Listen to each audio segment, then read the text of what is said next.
안녕하세요. 책 읽어주는 조입니다. 오늘은 지난 시간에 이어 어린 왕자 뒷부분을 낭독하겠습니다. 어린 왕자와 함께 좋은 시간 되세요.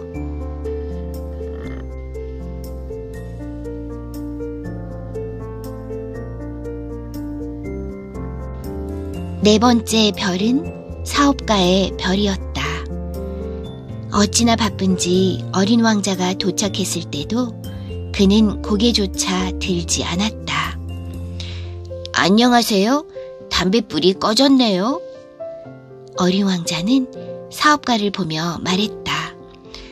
3에다 2를 더하면 5, 5하고 7을 더하면 12, 12에 3을 더하면 15, 안녕.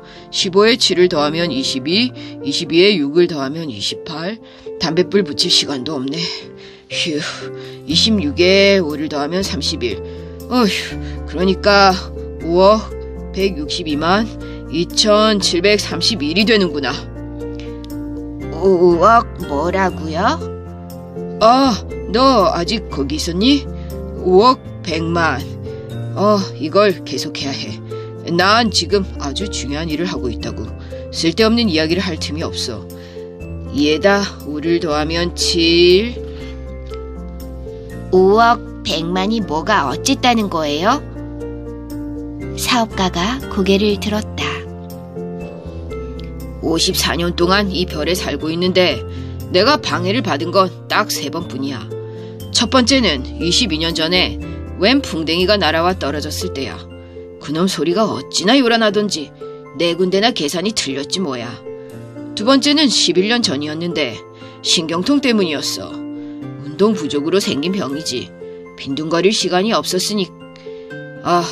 그런데 지금이 바로 3번째야. 가만, 내가 5억 100만이라고 했었지.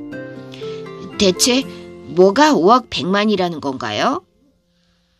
사업가는 어린 왕자의 질문에 대답해 주기 전에는 조용히 일할 수 없다는 걸 깨달았다. 가끔씩 하늘에 보이는 저 작은 물체들 말이다. 팔이요? 꿀벌 말인가요? 아니, 게으름뱅이들을 쓸데없는 공상에 빠져들게 하는 금빛 나는 작은 물체 말이야. 하지만 난 중요한 일을 하는 사람이거든. 공상에 빠져 있을 틈이 없어. 별 말이군요. 그래, 맞았어, 별. 5억 개나 되는 별을 가지고 뭘 하는 건데요? 5억 162만 2731개야. 나는 중요한 일을 하고 있어. 그 별로 뭘 할 셈인데요? 아무것도 하지 않아. 단지 소유하는 거야. 별을 소유한다고요?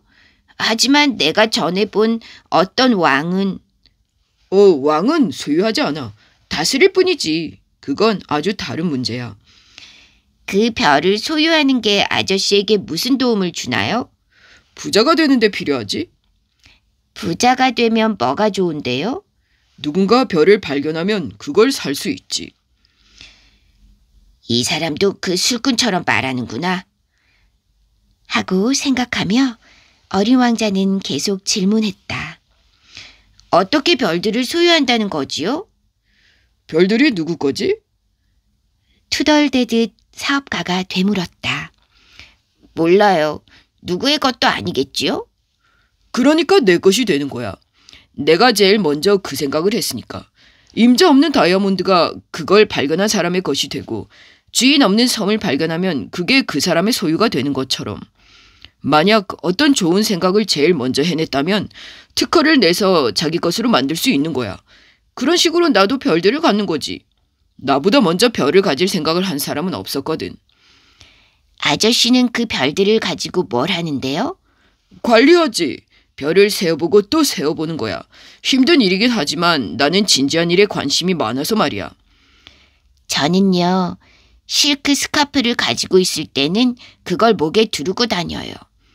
또 꽃이 내 것이라면 꺾어서 다닐 수가 있겠지요? 하지만 아저씨는 하늘에서 별을 딸 수는 없잖아요. 그럴 수는 없지. 하지만 그것들을 은행에 맡길 수는 있어. 조그만 종이 조각에 내 별들의 숫자를 적어놓은 뒤 그걸 서랍에 넣고 잠가두는 거야. 그것뿐인가요? 그뿐이지. 그거 참 재밌군. 시적이기도 하고 하지만 그렇게 대단한 일은 아니군. 어린 왕자가 중요하게 여기는 것은 어른들의 생각과 상당한 차이가 있었다. 저는 꽃을 가지고 있어요. 매일 물을 주지요. 화산도 3개나 가지고 있어서 매주 청소를 해요. 내가 꽃과 화산을 가지고 있는 건 내 화산이나 내 꽃에게 도움을 주는 일이에요. 하지만 아저씨는 별들에게 무슨 도움을 주고 있는 게 아니죠? 사업가는 딱히 할 말이 없었다. 어른들은 모두 이상하단 말이야? 왕자는 혼잣말을 하며 다시 여행길에 올랐다. 5번째 별은 아주 이상했다. 그 별은 다른 모든 별들 중에서 제일 작았다. 가로등 하나와 가로등을 켜는 사람 하나가 있을 만한 크기였다. 하늘 어딘가 집도 없고 사람도 살지 않는 별에 가로등 켜는 사람이 무슨 필요가 있다는 건지 어린 왕자는 알 수가 없었다. 이 사람도 어리석은 사람인지 몰라. 그래도 그가 하는 일에는 의미가 있어. 가로등에 불을 켜는 건 별 하나를 또는 꽃 한 송이를 피어나게 하는 것과 마찬가지니까. 가로등을 끄면 그 꽃이나 별을 잠들게 하는 거고 아름다운 직업이야. 아름다운 만큼 유익한 일일 테지? 어린 왕자는 가로등 켜는 사람에게 공손히 인사했다. 안녕하세요.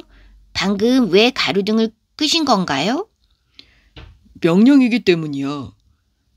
가로등 켜는 사람이 대답했다. 좋은 아침이야. 무슨 명령인데요? 가로등을 끄라는 명령이지. 잘 가. 그는 다시 가로등 불을 켰다. 지금은 왜 가로등을 켰나요? 명령이야. 무슨 말인지 잘 모르겠어요. 이해하지 못할 것도 없어. 명령은 명령인 거야. 좋은 아침. 가로등 켜는 사람은 그렇게 말하면서 또다시 가로등을 껐다. 그러고는 붉은 바둑판 무늬 손수건으로 이마에 땀을 닦았다. 난 정말 힘든 직업을 가졌어. 전에는 괜찮았는데 아침에 불을 끄고 저녁이면 다시 불을 켜는 일이었지. 낮에는 쉬고 밤에는 잠을 잘 수 있었거든. 그럼 그때 이후로 명령이 바뀐 거군요?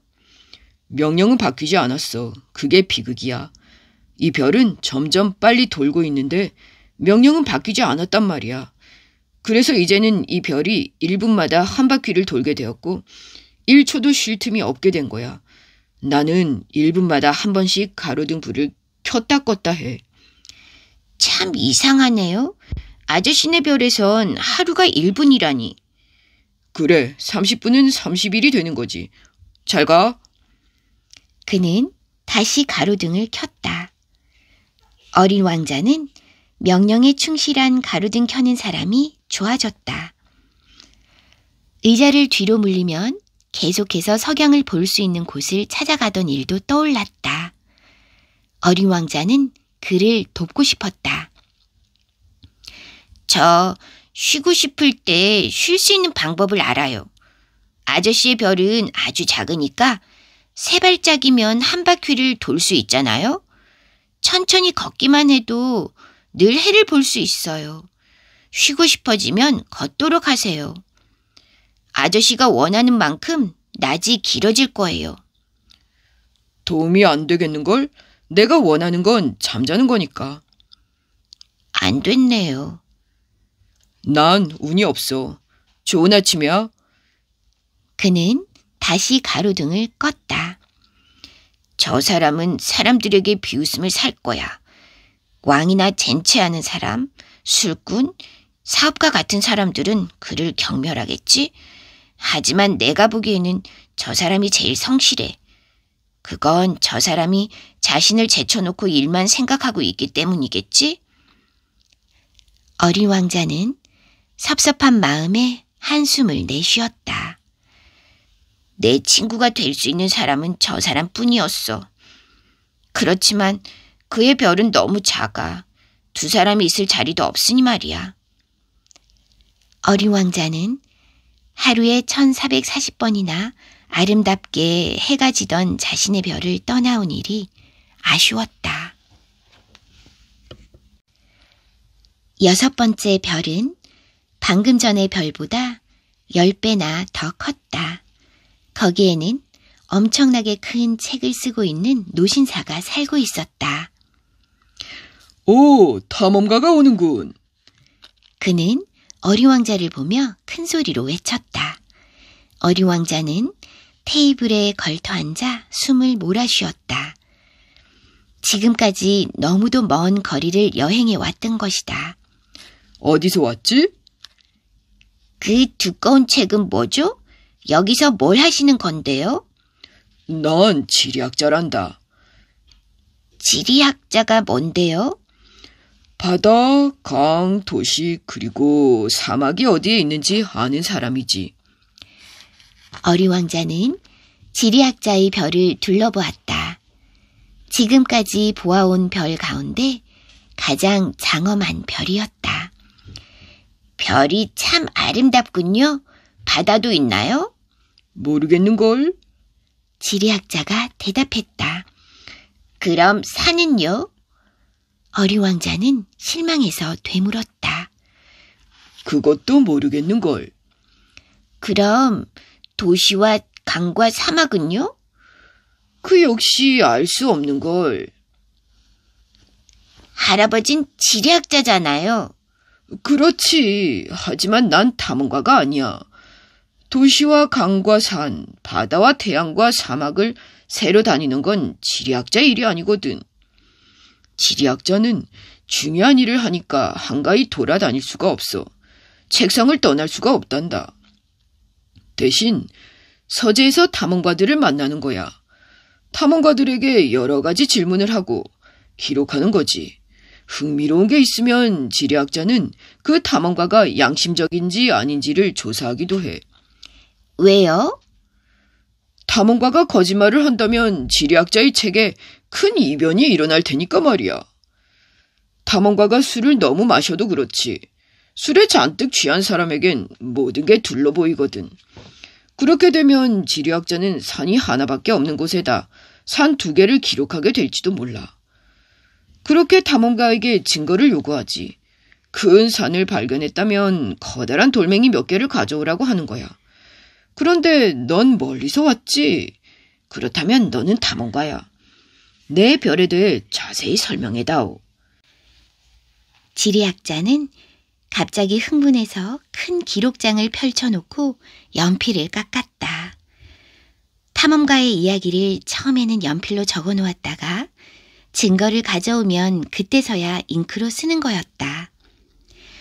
제가 사는 곳은 흥미로울 게 없어요. 아주 작거든요. 화산이 셋 있어요. 2개는 화라산이고 하나는 사화산이지요. 꽃도 한 송이 있고요. 꽃은 기록하지 않아. 왜죠? 그 꽃은 내 별에서 가장 아름다운 건데요. 꽃은 덧없는 거니까. 덧없다는 게 무슨 말이지요? 지리책은 세상에서 가장 중요한 책이야. 유행을 타거나 하지 않아. 산이 옮겨가거나 바닷물이 말라버리거나 하지는 않으니까 우리는 그렇게 영원히 변하지 않는 것만 기록한단다. 하지만 사화산은 되살아날 수도 있잖아요. 우리에게는 마찬가지라고.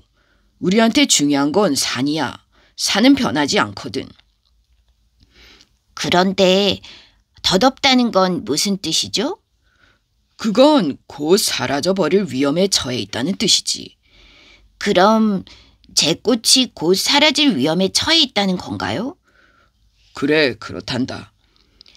내 꽃은 덧없는 존재구나. 세상에 대항할 무기라곤 가시 4개뿐이고 그런데 나는 그 꽃을 혼자 내버려 두고 왔어. 어린 왕자는 처음으로 후회하고 있었다. 그러나 그는 다시 용기를 냈다. 이제 저는 어디를 가보는 게 좋을까요? 지구라는 별로 가봐. 평판이 좋은 곳이지. 어린 왕자는 자신의 꽃에 대해 생각하며 그 별을 떠났다. 그래서 7번째로 방문한 별은 지구였다. 지구는 평범한 별이 아니었다. 그곳에는 111명의 왕과 7,000명의 지리학자와 90만 명의 사업가, 750만 명의 술꾼들, 3억 1,100만 명의 젠체하는 사람들, 다시 말해 20억쯤 되는 어른들이 살고 있었다. 전기가 발명되기 전까지는 6대륙을 통틀어 가로등 켜는 사람만이 46만 2,511명이나 필요했다고 하니 지구가 얼마나 큰지 여러분도 짐작할 수 있을 것이다. 좀 멀리 떨어진 곳에서 보면 그건 대단히 멋진 광경이었다. 그들이 무리지어 움직이는 모습은 오페라 발레단처럼 질서가 정연했다. 맨 처음 뉴질랜드와 오스트레일리아의 가로등 켜는 사람들이 불을 켜고 나서 잠을 자러 가면 중국과 시베리아의 가로등 켜는 사람들이, 그 다음에는 러시아와 인도의 사람들, 이어 아프리카와 유럽, 남아메리카와 북아메리카의 사람들이 차례로 무대에 나타났다가 사라졌다. 순서가 틀리는 법이 절대 없었다. 오직 북극과 남극에서 가로등을 책임지고 있는 두 사람만이 태평스럽게 지내고 있었다. 그들은 1년에 2번만 바빴다. 재치를 부리려다 보면 거짓말을 조금 하게 된다. 가로등 켜는 사람들에게 대한 이야기가 그렇다. 어쩌면 이 이야기 때문에 지구에 대해 오해를 하게 되었을지도 모르겠다. 사람들이 지구에서 차지하는 자리란 사실 좁은 편에 속한다. 20억에 달하는 지구의 사람들이 바짝 붙어 선다면 세로 20마일, 가로 20마일 크기의 광장에도 충분히 들어갈 수 있을 것이다. 태평양의 작은 섬에 그들을 차곡차곡 쌓아 올릴 수 있을지도 모른다. 어른들은 이런 말들을 믿지 않는다. 자신들이 굉장히 넓은 곳을 차지하고 있다고 생각하기 때문이다. 지구에 왔을 때 어린 왕자는 사람이라곤 통 보이지 않아 놀랐다. 다른 별에 잘못 찾아온 게 아닌가 걱정이 되기도 했다. 이때 달빛을 띤 황금색 고리가 모래 위를 지나가는 게 보였다. 안녕. 어린 왕자는 공손하게 인사했다. 안녕. 뱀이 대답했다. 여기는 무슨 별이지? 어린 왕자가 물었다. 지구야, 아프리카지. 그렇구나. 그런데 지구에는 사람이 살지 않니? 여긴 사막이야. 사막에는 아무도 없어. 지구는 크거든. 어린 왕자는 돌 위에 앉아 눈길을 하늘로 향했다. 누구든 언젠가 자신의 별을 찾아낼 수 있게 별들이 환하게 밝혀져 있는 걸까? 내 별을 좀 봐. 바로 우리 머리 위에 있어. 그런데 어쩌면 저렇게 먼 거지? 아름다운 별이구나. 여긴 왜 온 거니? 내 꽃하고 골치 아픈 일이 좀 있었어. 그렇구나. 그들은 잠자코 있었다. 사람들은 어디에 있지? 사막이란 곳은 좀 쓸쓸한데? 사람들 사이에서도 외롭기는 마찬가지야. 뱀이 말했다. 어린 왕자는 그를 한참 바라보았다. 넌 아주 재미있게 생겼네? 손가락처럼 가느다랗고. 그래도 난 왕의 손가락보다 강해. 넌 강하지 못해. 다리도 없고 여행도 할 수 없잖아. 난 어떤 배보다도 더 먼 곳으로 널 데려다 줄 수 있어. 뱀은 어린 왕자의 발목을 팔찌처럼 휘감으며 말했다. 누구라도 나를 건드리면 난 그 사람을 태어난 땅으로 돌려보내주지. 하지만 너는 순진하고 정직한 데다 다른 별에서 왔으니까 너처럼 약한 애가 화강암으로 만든 지구에 있는 걸 보니 가엾어지는구나. 언제고 내 별로 돌아가고 싶어지면 내가 도와줄게. 그래? 그런데 넌 왜 그렇게 수수께끼 같은 말만 하니? 난 모든 걸 할 수 있어. 뱀이 대답했다. 그들은 다시 침묵했다. 어린 왕자는 사막을 가로질러 갔으나 꽃 한 송이밖에 만나지 못했다. 꽃잎 3장을 가진 볼품없는 꽃이었다. 안녕, 사람들은 어디에 있는 거니? 그 꽃은 언젠가 대상의 무리가 지나가는 것을 본 적이 있었다. 사람들? 67사람 정도는 있는 것 같아. 몇 년 전에 봤거든. 하지만 지금 어디에 있는지 몰라. 사람들은 바람을 따라 이리저리 다니거든. 뿌리가 없어서 살아가는데 힘이 많이 들 거야. 그래? 잘 있어. 어린 왕자가 말했다. 잘 가. 꽃이 대답했다. 어린 왕자는 높은 산 위로 올라갔다. 그때까지 그가 아는 산이라곤 무릎에 닿는 3개의 화산이 고작이었다. 이렇게 높은 산에서는 이 별과 이 별에 사는 모든 사람들을 한눈에 볼 수 있겠지? 그러나 바늘처럼 뾰족뾰족한 산봉우리만 보일 뿐이었다. 안녕. 어린 왕자는 혹시나 하고 말해보았다. 안녕. 안녕. 안녕. 메아리가 대답했다. 너는 누구지? 너는 누구지? 너는 누구지? 너는 누구지? 내 친구가 되어줘. 난 외로워. 난 외로워. 난 외로워. 난 외로워. 참 이상한 별이야.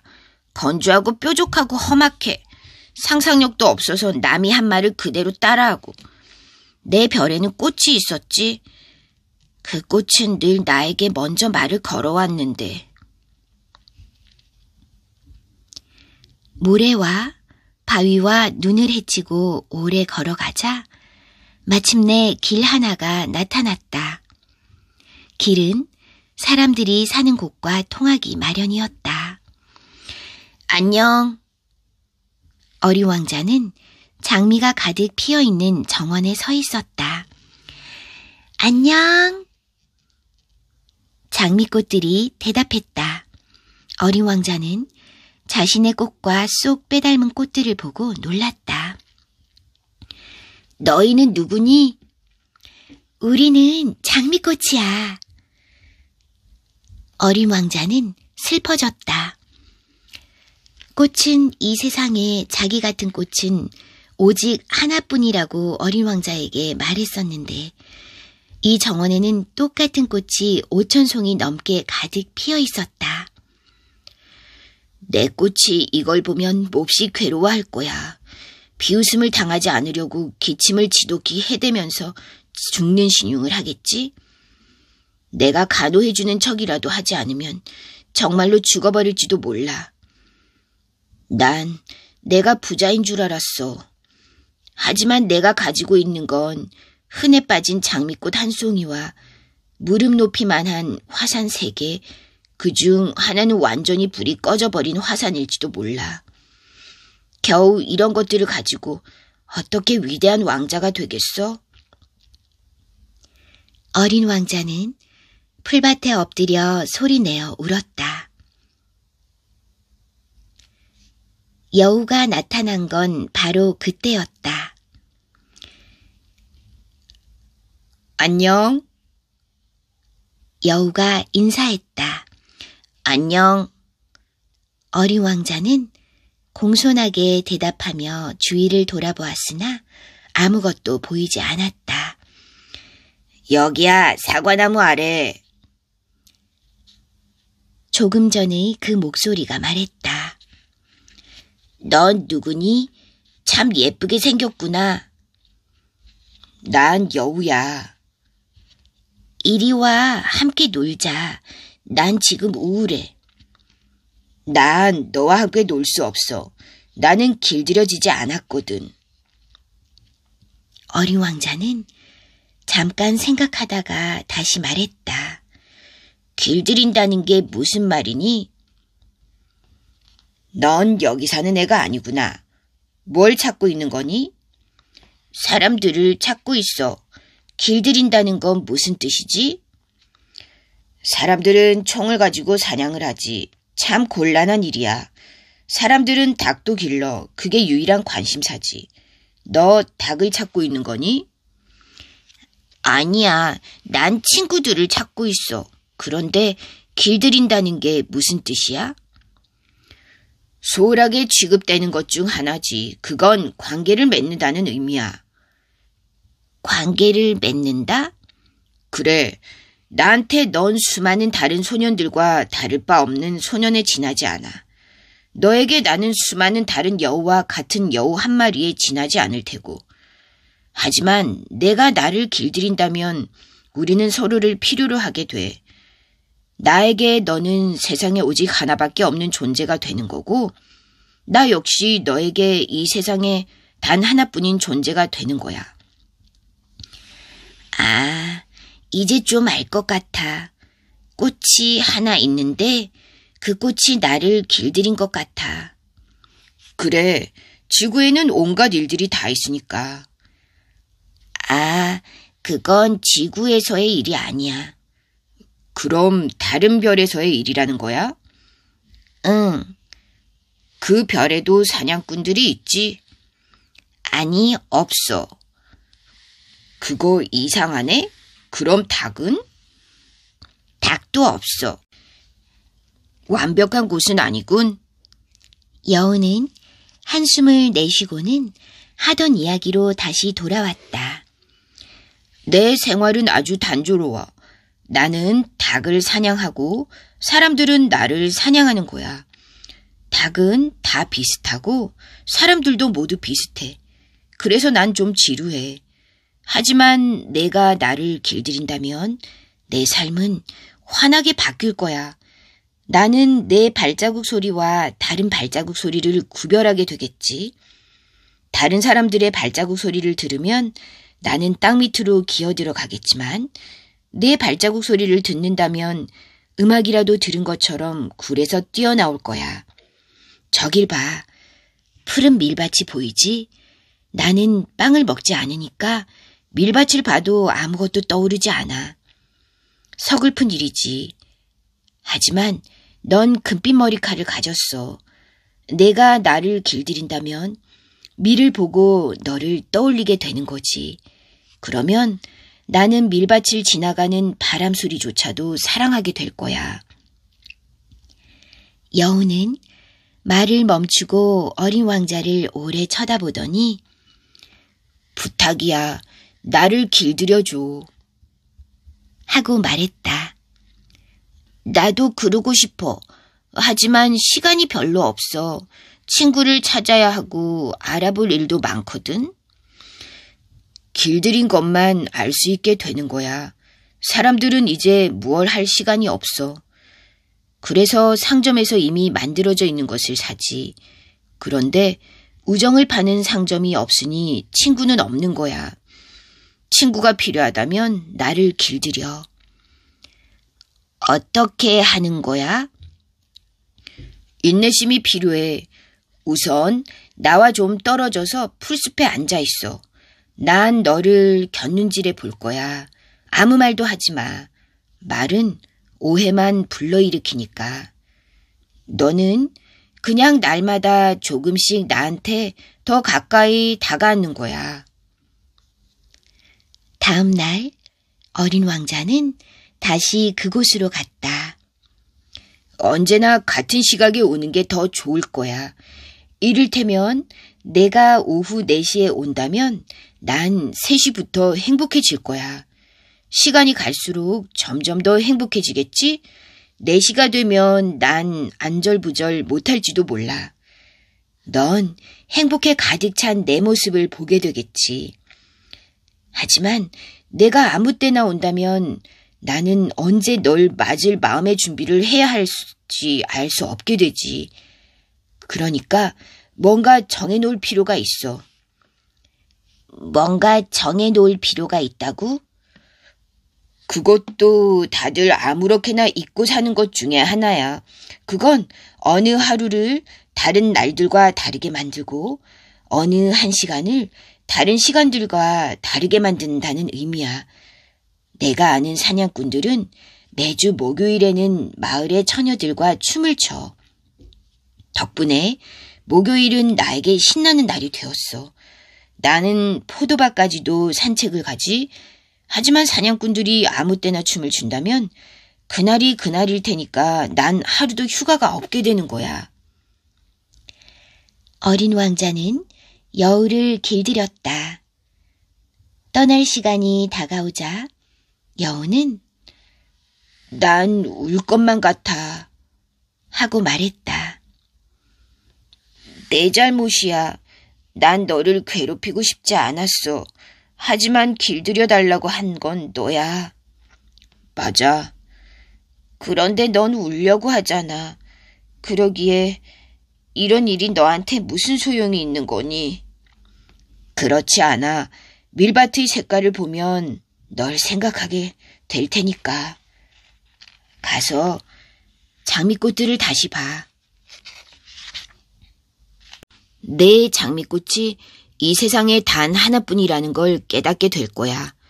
그때 다시 돌아와서 나에게 작별 인사를 해줘. 그러면 선물로 비밀을 가르쳐 줄게. 어린 왕자는 장미꽃을 보러 갔다. 너희들은 내 장미와 전혀 닮지 않았고 나에게 아무 의미도 없어. 아무도 너희들을 길들이지 않았고 너희들 역시 아무도 길들이지 않았기 때문이야. 너희들은 예전에 내 여우와 같아. 그는 수많은 다른 여우들과 다를 바 없는 여우였어. 하지만 그 여우는 이제 이 세상에 단 하나밖에 없는 여우가 되었지. 장미꽃들은 어쩔 줄 몰라 했다. 너희들은 아름답지만 텅 비어있어. 지나가는 사람들은 내 꽃이 너희와 비슷하게 생각할 수도 있겠지만 나에게는 그 꽃 한 송이가 너희들 전부보다 더 중요해. 내가 그 꽃에 물을 주고 유리 덮개를 씌워 바람을 막아주었기 때문이야. 내가 벌레를 잡아준 것도, 그 꽃이 불평하거나 자랑하는 것을 들어준 것도, 때로는 침묵을 지키겠다는 것도 내가 다 이해하는 건 그 꽃이 내 장미꽃이기 때문이야. 어린 왕자는 여우에게로 돌아갔다. 잘 있어. 어린 왕자가 말했다. 잘 가. 그럼 이제 내 비밀을 말해줄게. 아주 단순한 거야. 마음으로 봐야만 제대로 볼 수 있다는 거야. 중요한 건 눈에 보이지 않아. 중요한 건 눈에 보이지 않는다. 잊어버리지 않으려고 어린 왕자는 따라서 말했다. 내 장미가 그토록 소중한 건 그 꽃에 바친 시간 때문이지. 내 장미를 위해 바친 시간이라. 사람들은 그걸 잊어버리고 말았어. 하지만 넌 그걸 잊으면 안 돼. 넌 내가 길들인 것에 대해 끝까지 책임을 져야 하는 거야. 넌 내 장미를 책임져야 해. 나는 내 장미를 책임져야 해. 그 말을 기억하기 위해 어린 왕자는 따라서 말했다. 안녕하세요. 어린 왕자가 인사했다. 안녕. 철도 전철 기사가 대답했다. 여기서 뭘 하고 있는 건가요? 기차 승객을 천여 명씩 나눠 보내는 일을 하는 거야. 기차를 어느 때는 오른쪽으로, 어느 때는 왼쪽으로 보내는 거지. 환하게 불을 밝힌 급행열차 한 대가 천둥 소리를 내며 전철기사의 조종실을 뒤흔들었다. 저 사람들은 아주 바쁘군요. 뭘 찾고 있는 건가요? 나도 몰라. 두 번째 급행열차가 엄청난 소리를 내며 반대 방향으로 달려갔다. 그들이 벌써 돌아오는 건가요? 같은 사람들이 아니야. 기차가 서로 엇갈리는 거지. 그들은 살던 곳이 마음에 들지 않았나 본데요? 사람들은 자기가 있는 자리를 마음에 들어하지 않는단다. 전철기사가 말했다. 세 번째의 급행열차가 우렁차게 달려왔다. 저 사람들은 조금 전에 승객들을 쫓아가는 건가요? 쫓아가는 게 아니야. 기차 안에서 자고 있지 않으면 하품하고 있을 거야. 어린아이들만 유리창에 코를 납작대고 바깥을 내다보지. 어린아이들만이 자기가 무얼 찾고 있는지를 알고 있는 거로군요. 아이들은 누더기 같은 인형의 시간을 보내고 그래서 아이들에게 인형은 아주 소중하게 되는 거죠. 아이들은 행복하단다. 전철기사가 말했다. 안녕하세요. 어린 왕자가 인사했다. 어서 오십시오. 장사꾼이 대답했다. 그는 갈증을 없애는 특효약을 팔고 있었다. 일주일에 한 알만 먹으면 아무것도 더 마시고 싶지 않다고 했다. 왜 그런 약을 파는 거죠? 시간을 아낄 수가 있잖니. 전문가들의 계산으로는 매주 53분이나 절약할 수 있다고 해. 그 53분으로 뭘 하는 거죠? 뭐든 하고 싶은 걸 하는 거지.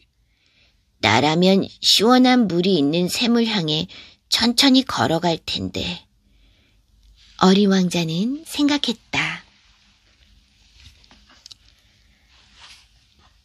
비행기가 사막에서 고장을 일으킨 지 8일째 되는 날이었다. 나는 마지막으로 남겨두었던 물을 마시며 장사꾼 이야기를 들었다. 내 이야기들은 참 재밌구나. 하지만 난 아직도 비행기를 고치지 못했고 마실 물도 없어. 시원한 물이 있는 샘으로 한가하게 걸어갈 수 있다면 얼마나 좋을까. 내 친구 여우는 꼬마 친구 여우 이야기를 할 때가 아니야. 목이 말라 죽을 지경이라니까. 죽어간다 할지라도 친구를 가졌다는 건 좋은 일이에요. 난 여우 친구가 있다는 게 기뻐요. 지금이 얼마나 위험한 상황인지 모르는군. 배가 고프지도 목이 마르지도 않은 거야. 햇볕만 조금 내리쬐면 충분한가 보군. 나는 속으로 생각했다.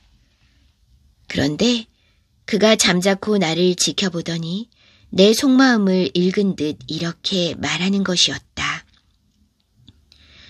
저도 목이 말라요. 우물을 찾으러 가요. 사막 한가운데서 무턱대고 우물을 찾아 나선다는 건 어리석은 짓이었다. 그렇지만 우리는 걷기 시작했다. 몇 시간 동안 터덜터덜 걷다 보니 어둠이 내리고 별들이 반짝였다. 갈증 때문에 나는 열이 조금 나고 있었고 그래서 마치 꿈속에서 별을 보는 것 같았다.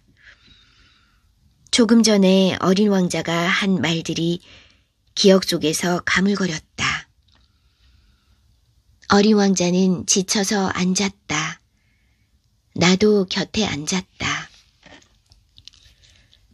침묵을 지키던 그가 다시 입을 열었다. 별들이 아름다운 것은 보이지 않는 꽃 한 송이 때문이래요. 맞아, 정말 그래. 나는 달빛 아래 펼쳐져 있는 모래 언덕을 바라보았다. 사막은 아름다워요. 어린 왕자가 말했다. 나도 사막을 좋아했다.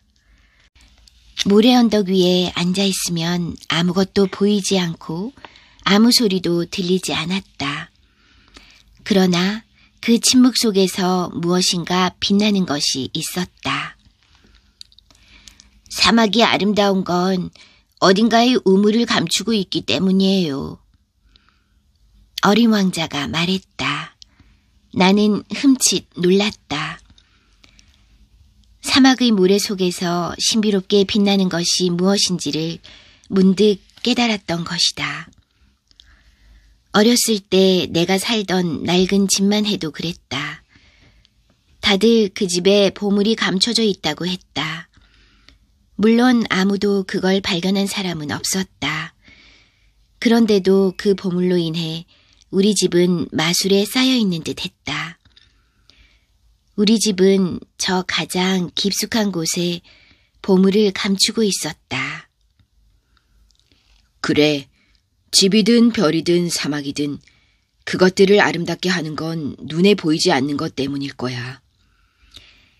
아저씨가 내 친구 여우와 같은 말을 하는 걸 들으니 기쁘네요. 어린 왕자가 잠이 들어 나는 그를 안고 걸었다. 마음이 뭉클해졌다. 깨지기 쉬운 보물을 안고 가는 것 같았다. 이보다 더 연약한 게 지구에는 없을 것 같았다.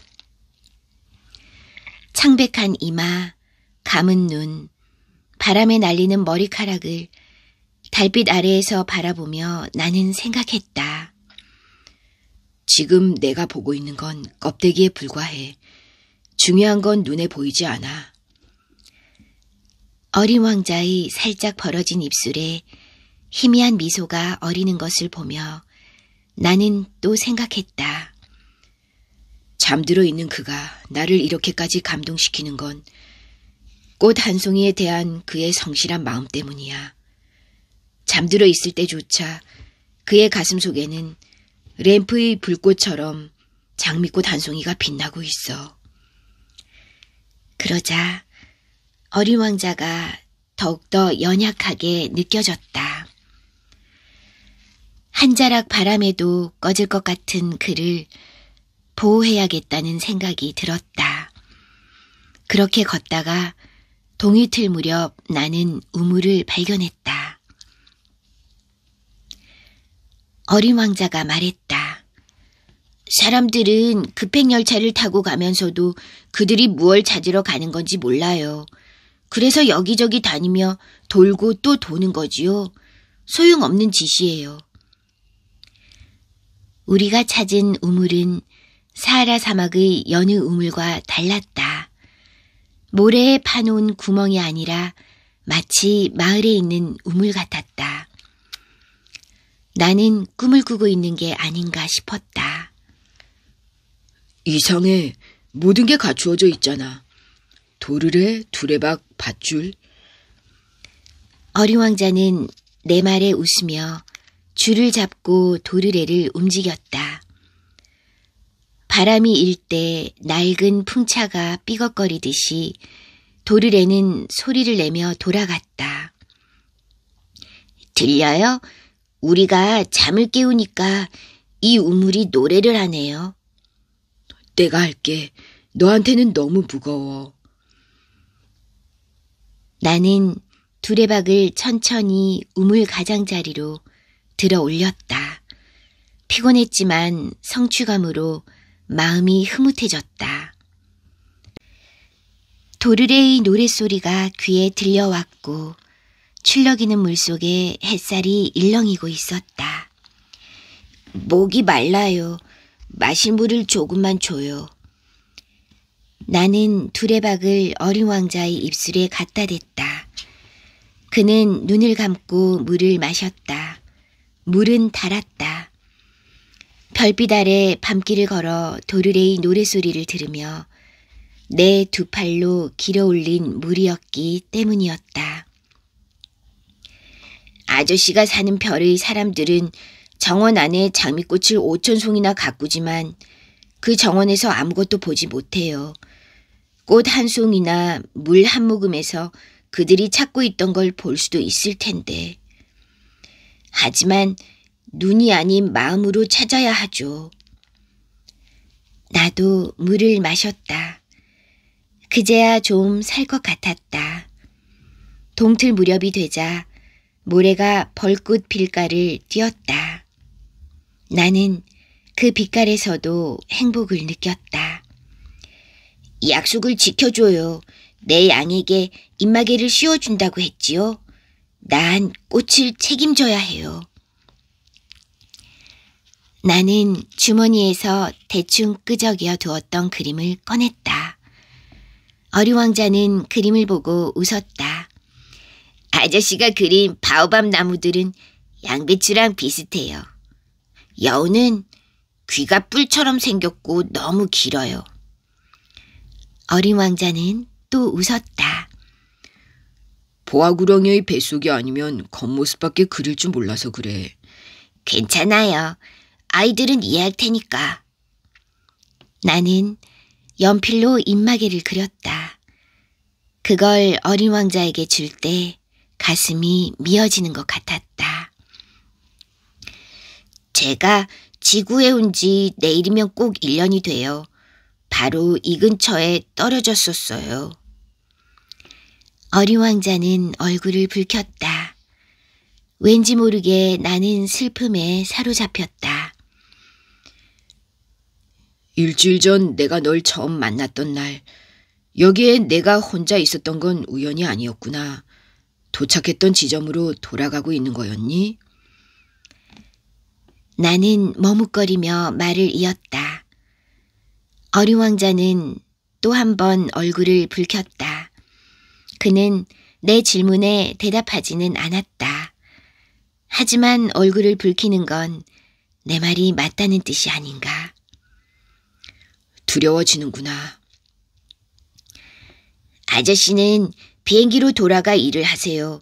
난 여기서 아저씨를 기다릴게요. 내일 저녁에 다시 여기서 봐요. 안심이 되지 않았다. 문득 여우 생각이 났다. 길들여진 사람은 울 각오를 해야 한다.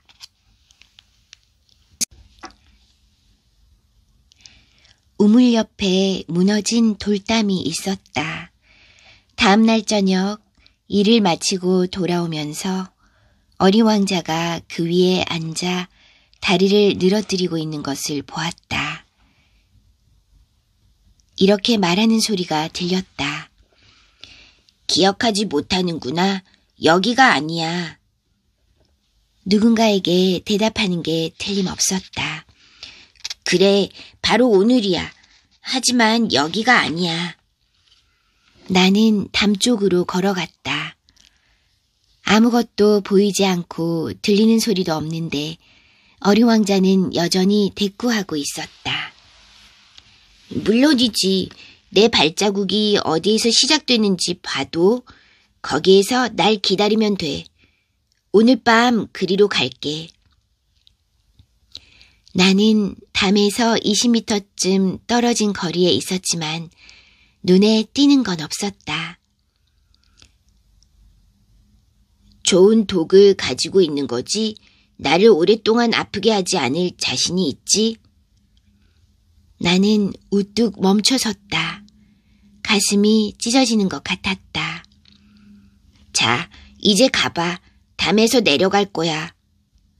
나는 담 밑을 내려보다가 기겁을 했다. 노란 뱀 한 마리가 어린 왕자를 향해 머리를 쳐들고 있었던 것이다. 권총을 꺼내려고 주머니를 마구 뒤적였다. 내 기척에 뱀은 모래 속으로 스르르 미끄러져 들어가더니 교묘히 몸을 감추었다. 나는 담 밑으로 가서 하얗게 질린 어린 왕자를 품에 받아 안았다. 도대체 무슨 짓이야? 왜 뱀과 이야기를 하고 있는 거지? 나는 그가 늘 목에 두르고 있던 금빛 머플러를 느슨하게 하고 물을 마시게 했다. 하지만 무얼 물어볼 엄두는 나지 않았다. 어린 왕자는 나를 쳐다보다가 내 목을 끌어안았다. 총에 맞아 죽어가는 새처럼 그의 심장이 뛰는 게 느껴졌다. 아저씨의 엔진 문제를 해결하게 돼서 기뻐요. 이젠 집에 돌아갈 수 있겠네요. 어떻게 알았지? 가망이 없어 보이던 것을 고치는 데 성공했다고 그에게 막 알리려던 참이었다. 저도 오늘 집으로 돌아가려고 해요. 훨씬 더 멀고 더 힘들겠지만요. 뭔가 심상치 않은 일이 일어나고 있었다. 나는 어린 왕자를 품 안에 꼭 껴안았다. 그러는 사이에도 그가 깊은 심연 속으로 빠져들어가고 있는 것만 같았다. 나한테는 아저씨가 준 양이 있고요. 양이 살 수 있는 상자도 있고 입마개도 있고. 어린 왕자가 쓸쓸히 미소 지었다. 나는 오래 기다렸다. 그의 몸이 차츰 따뜻해지는 것을 느낄 수 있었다. 두려워하고 있구나. 어린 왕자는 겁을 내고 있으면서도 부드럽게 웃었다. 오늘 밤에는 두려움이 더할 거예요. 돌이킬 수 없는 어떤 일이 일어나고 있다는 생각에 눈앞이 아찔했다. 그 웃음소리를 다시 듣지 못한다면 견딜 수 없을 것 같았다. 어린 왕자의 웃음은 내게 사막의 우물 같은 것이 되었다. 오늘 밤이면 꼭 1년이 돼요. 작년에 내가 지구에 떨어진 곳 바로 위에 내 별이 있을 거예요. 뱀이니 만날 장소니 별이니 하는 이야기는 모두 터무니없는 얘기지. 그렇지. 중요한 건 눈에 보이지 않아요. 그래. 꽃도 마찬가지예요. 아저씨가 어떤 별에 있는 꽃 한 송이를 사랑한다면 밤에 하늘을 올려다보는 일이 무척 즐거울 거예요. 모든 별에 꽃이 피어 있을 테니까요. 물도 그래요. 아저씨가 나에게 준 물은 도르래랑 밧줄 때문에 마치 음악 같았어요. 물맛이 참 좋았지요. 그래. 아저씨는 밤의 별들을 바라보겠죠? 내 별은 너무 작아서 어디에 있는지 가리킬 수가 없어요. 그 편이 더 나을지도 몰라요. 아저씨는 여러 별들 중에 하나가 곧 내 별이 될 테니까요. 그럼 아저씨는 하늘에 있는 어느 별이든 바라보는 게 즐거워질 거예요. 그 별들이 다 아저씨의 친구가 되는 거예요.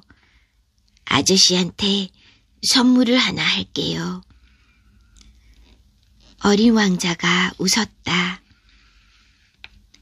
난 내 웃음소리면 돼. 그게 바로 제 선물이에요. 우리가 우물의 물을 마신 것처럼 말이에요. 그게 무슨 말이지? 사람마다 별은 다른 의미를 갖지요. 여행하는 사람에겐 별이 길잡이가 되지만 어떤 사람에겐 그저 조그만 불빛에 불과하죠. 하지만 그런 별들은 모두 말이 없어요. 오직 아저씨만 어느 누구도 갖지 못한 별을 갖게 될 거예요. 아저씨가 밤에 하늘을 바라보면 내가 그 별들 중 하나에 살고 있고 거기에서 웃고 있을 테니까요. 아저씨에게는 모든 별들이 웃고 있는 것처럼 보일 거예요. 어린 왕자는 다시 웃었다. 아저씨의 슬픔이 가라앉고 나면 나를 알게 된 걸 행복하게 생각할 수 있게 될 거예요. 아저씨는 나와 함께 웃고 싶어지면 이따금 창문을 열겠지요?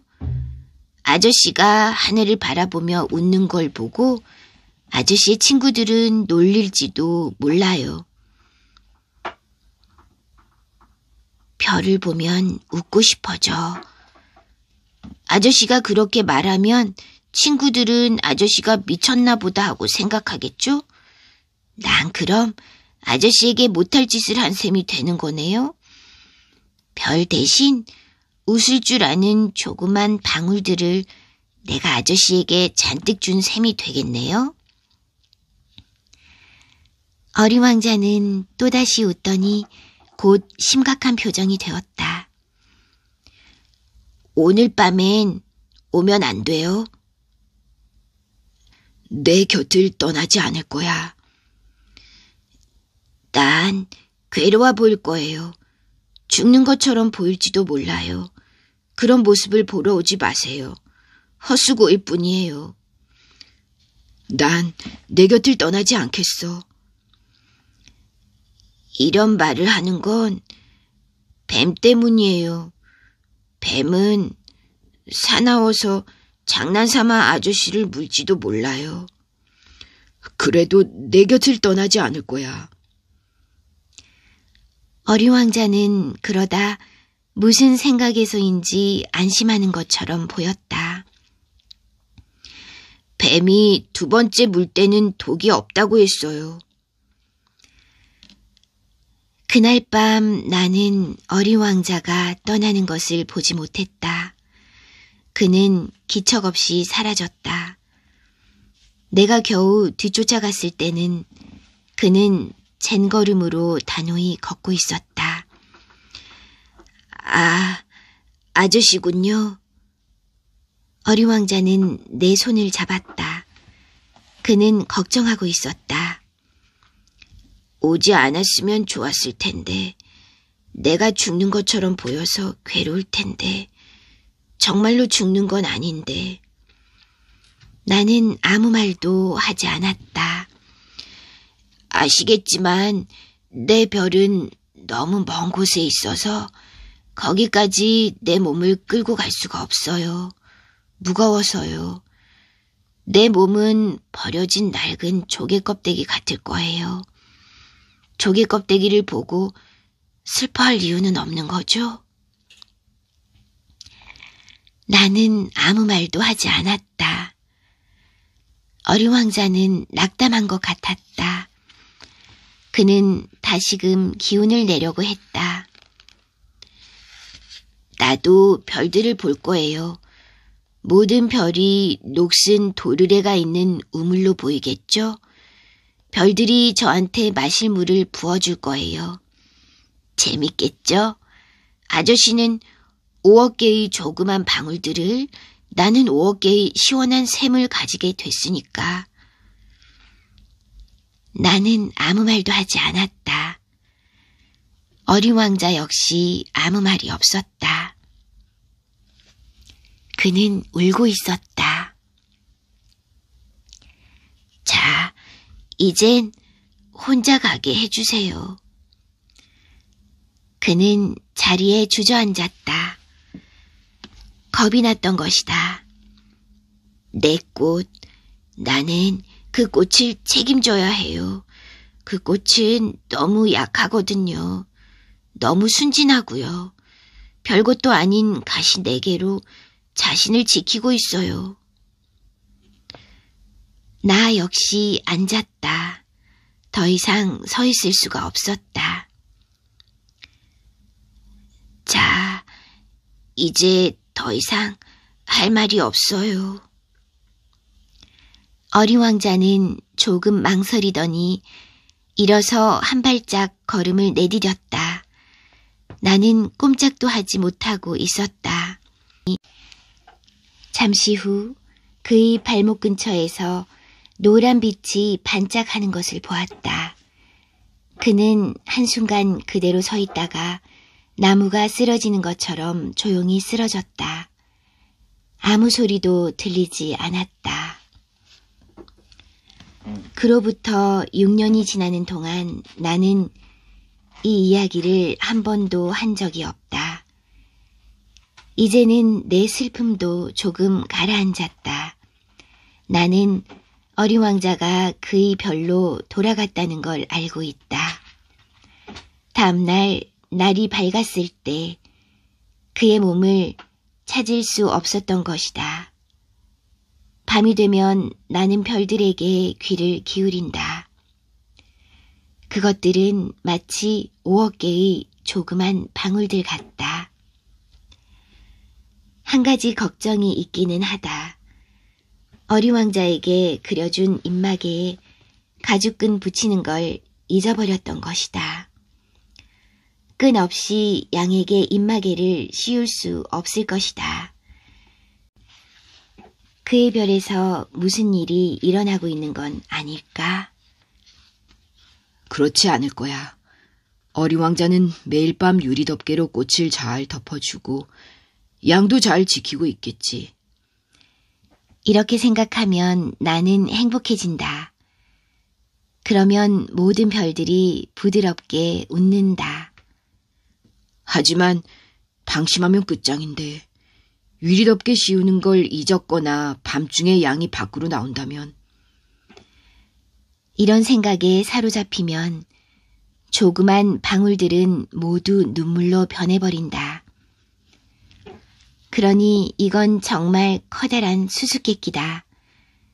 내가 본 적도 없는 양 한 마리가 꽃을 먹었느냐 먹지 않았느냐에 따라 세상 모든 게 달라지는 것이다. 하늘을 바라보라. 자신에게 물어보라. 양이 그 꽃을 먹었을까 먹지 않았을까? 그 대답에 따라 모든 게 달라지는 것이다. 어른들은 이것이 얼마나 중요한 문제인지 이해하지 못한다. 이것이 나에게는 세상에서 가장 아름답고도 슬픈 풍경이다. 어린 왕자가 나타났다가 사라진 곳이 바로 여기다.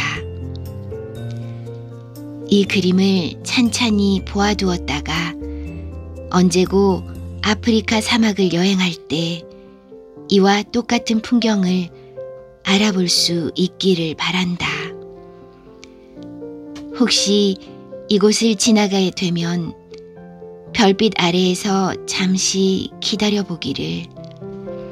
그때 만약 머리칼이 금빛이고 묻는 말에 대답을 하지 않는 어린아이가 나타나 웃으면 여러분은 그가 누구인지 금방 알아볼 수 있을 것이다. 그러면 그 애가 돌아왔다는 말을 나에게 꼭 전해주기를.